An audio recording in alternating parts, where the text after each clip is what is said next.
And let's bring in now Dr. Bankole Johnson. He's a neuroscientist at Adial Pharmaceuticals. Dr. Johnson, overdose deaths, they went up 30% last year.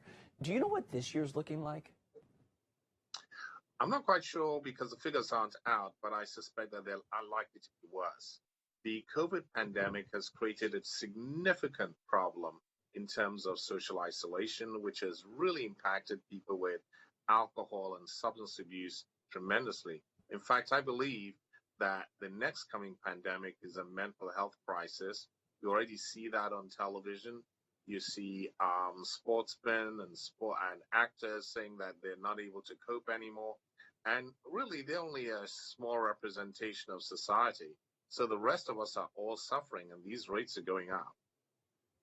What is the connection between mental health and substance abuse?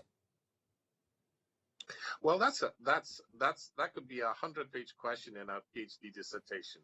But very easily, what happens is that the way we all process what are called rewarding aspects of life, drinking, some people think is rewarding, or for most people is rewarding, but also other pleasures, sexual pleasure, eating pleasure, being with friends, all of those are coded with our mood.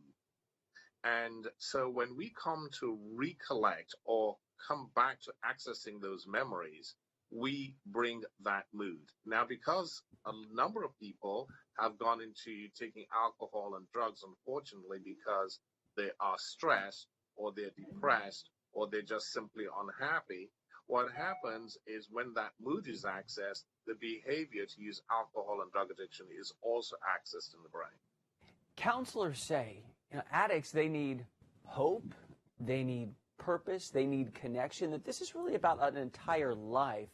But then we always hear about the tools out there, Narcan or Suboxone and these things.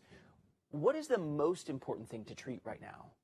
Well, I think that the evidence is fairly clear that if you do not have medication-assisted treatment for an opioid disorder, you're basically fighting close to a losing battle. The reason is that the statistics show that if you are on medication-assisted treatment compared with any other psychological measure alone, then your chances of getting better are remote. In fact, you would have likely a 90 to 95% relapse rate in about 6 months, which is terrible. So, and what is it with medicated assisted? Usually about a third of people are able to stay off if they have medication. Which is still really low. It's still low. Some places have reported closer to 50%. Remember, this is a chronic disorder, and we are really battling a chronic disorder.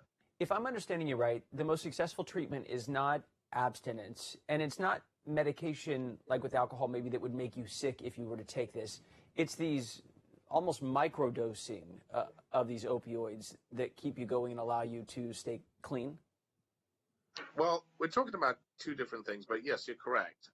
The most important thing to know is that most of these illnesses, let's talk about alcohol for just a second. Alcohol use disorder is more than 50% biologically driven.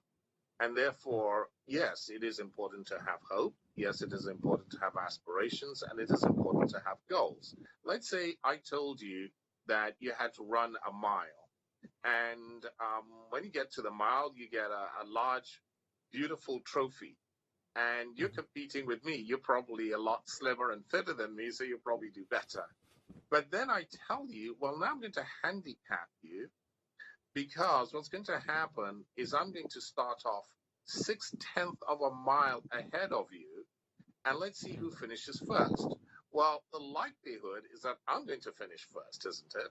So that's the same with substance abuse, alcohol abuse, and drug abuse. And so there is no need to handicap yourself by just having psychological treatments when you can have medical treatments as well.